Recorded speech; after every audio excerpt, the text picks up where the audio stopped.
This is Canada's last true western town. Welcome to Cochrane, a small town in western Alberta where the Wild West isn't just a piece of forgotten history, but is still very much alive in every aspect of this town's existence. Come with me as I spend a full day here exploring its history, aesthetic old school streets, local favorites, and hidden gems tucked away right in the foothills of the Rocky Mountains. Hi everyone and welcome back to the channel. Today I'm driving 35 minutes northwest of Calgary to one of my favorite places in Alberta, Cochrane. The town of Cochrane is tucked away in the Bow River Valley with a population of just under 40,000. But the town's biggest claim to fame is being the most western looking town in all of Canada. And as you drive closer to the main street, it all starts to make sense. Every street down here has this incredibly unique rustic feel to it. To start off the day, it's first time for some breakfast. And the moment we stepped out of the car, we came across this beautifully unique restaurant. Do you think it works? It does work. This saloon was built all the way back in 1904 and is one of the oldest operating saloons in the entire province. Our first stop of the day is a local favorite. This place has been serving the local community since 1991, and it's not just a cafe, they actually roast all of their coffee beans right inside the building. After finishing up breakfast, we headed back out to explore the rest of downtown, just in time to see the train roll by.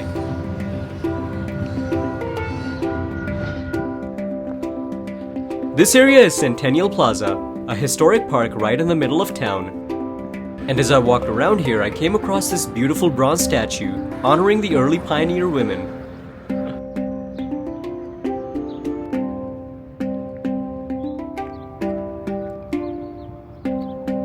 I then crossed over the railway tracks to check out a newer part of the town called the station.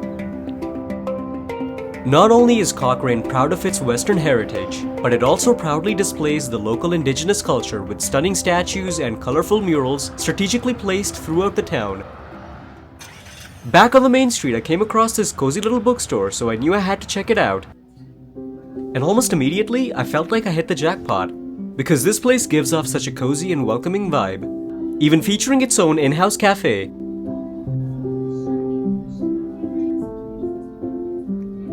But that wasn't even the coolest thing about this place. As I walked around the store, the owner told me to make sure I check out the basement. So I made my way down the stairs and it opened up into a vault of vintage vinyl records.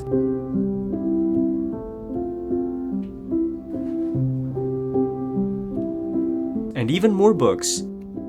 So I picked up a book and made my way back out onto the street, this time to one of the most visited places in Cochrane, McKay's Ice Cream. This place has been operational since 1948 and is a must-visit when you come down here. I got myself mango ice cream, a flavor from here that I've never had before. It's not that good. I gotta be honest, that ice cream was pretty mid. Definitely not as good as the other flavors. Setting aside the disappointment from the ice cream shop, we got back on the road and drove over to the Historic Cochrane Ranche. So we're now at the site of the first ever large-scale livestock operation ranch in all of Alberta. And right by the entrance is the Cochrane Historical Museum. And although it was closed while we were here, it's still interesting to see the history of the town right in front of your eyes. The ranch sits on 55 hectares of land and hides a legendary monument waiting to be found on the very top of the cliff on the other side. And you'll always find locals coming out here to bike, jog, or just enjoy a quiet picnic in the park. As we approach the bridge, the air instantly feels cooler because of the creek water flowing below, making it the perfect stop to sit down and escape the blazing sun.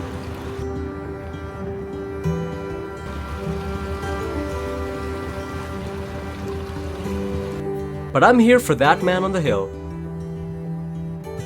To get to the top, you have to climb up this massive boardwalk.